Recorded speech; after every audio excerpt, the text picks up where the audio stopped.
नमस्ते। आज हम बात करने वाले हैं बहुत ही खूबसूरत इंडोर प्लांट के बारे में जिसका नाम है बर्ड ऑफ पैराडाइज़। मैंने इसे करीब 1 साल से इस 6 इंच के पॉट में ही ग्रो किया हुआ था। थोड़े दिन तक तो इस पौधे की ग्रोथ बहुत ही अच्छी हुई, लेकिन कुछ टाइम बाद इस पौधे ने बढ़ना ही बंद कर दिया। ऐसा इसलिए हुआ क्योंकि इस पौधे को कम से कम 10 से 12 इंच के गमले की ज़रूरत होती है और अब इस गमले में ये पौधा रूट बाउंड हो गया था। जब ये पौधा मैच्योर हो जाता है तो इसमें बहुत ही प्यारे फ्लावर्स भी खिलते हैं। इसीलिए आज मैं इस पौधे की रिपोर्टिंग करने वाली हूँ और इसे लगाने वाली हूँ एक बड़े गमले में। तो आज मैं इस पौधे को रिपोर्ट भी करूँगी और आपको इसकी केयर के बारे में भी बताऊँगी। इसे रिपोर्ट करने के लिए मैं यहाँ पर गार्डन सॉइल का यूज़ करूँगी, जिसमें मैंने पहले से ही सैंड मिलाई हुई है। इसलिए मैं इसमें सैंड का इस्तेमाल नहीं करूँगी। यहाँ मैंने थोड़े से चारकोल भी इसमें डाले हैं, आप देख सकते हैं। मिट्टी में चारकोल मिलाने के बहुत सारे फ़ायदे हैं। ये पौधे की जड़ों को बेहतर ऑक्सीजन देता है। और यहाँ पर मैं मिलाने वाली हूँ अब वर्मी कंपोस्ट। वर्मी कंपोस्ट के फ़ायदे तो हम सभी जानते हैं। वर्मी कंपोस्ट पौधे की मिट्टी में नमी बनाकर रखता है और पौधे को बहुत से पोषक तत्व भी प्रदान करता है। इसके बाद मैं मिट्टी में डालूँगी बोन मील। बोन मील पौधे की कैल्शियम की रिक्वायरमेंट को पूरा करता है। आप चाहें तो बोन मील का इस्तेमाल कर सकते हैं, ये एकदम ऑप्शनल है। इसके बाद मैं इसमें डालूँगी साफ़ का फंजीसाइड। पौधे को फंगस से बचाता है। आप चाहें तो फंजीसाइड की जगह दालचीनी का पाउडर या हल्दी का इस्तेमाल भी कर सकते हैं। इसके बाद मैं यूज़ करूँगी नीम खली का। नीम खली हमारे पौधे के लिए बहुत ही ज़रूरी है क्योंकि ये पौधे में कीड़े लगने से बचाती है। इसके बाद मैं यूज़ कर रही हूँ एप्सम सोल्ट का।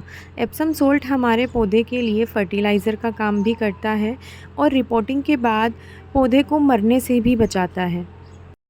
इसके बाद मैं यहाँ यूज़ कर रही हूँ कोकोपीट का। कोकोपीट हमारे पौधे की मिट्टी में नमी को बनाकर रखता है।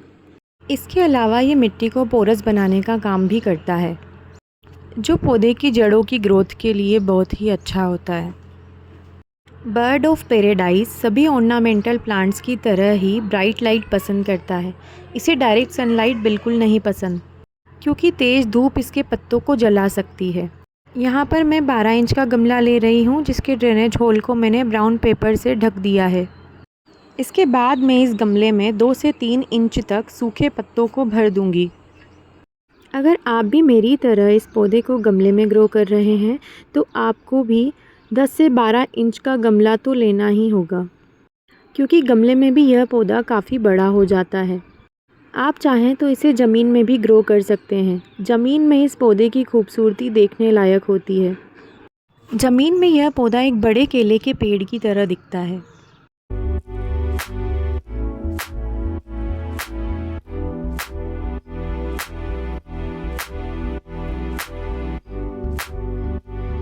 अब हम आराम से इस पौधे को गमले से बाहर निकाल लेंगे। क्योंकि अभी गर्मी ज़्यादा है, इसीलिए मैं इस पौधे की मिट्टी के साथ कोई छेड़छाड़ नहीं करूँगी। आप देख सकते हैं इसकी जड़ों की कितनी अच्छी ग्रोथ हुई है। मैं ऐसे ही इसको गमले में रखकर पॉटिंग मिक्स इसके आसपास डाल दूँगी। अब बात कर लेते हैं इस पौधे की वाटरिंग के बारे में। इस पौधे में वाटरिंग आपको बाकी इंडोर पौधों की तरह ही करनी है।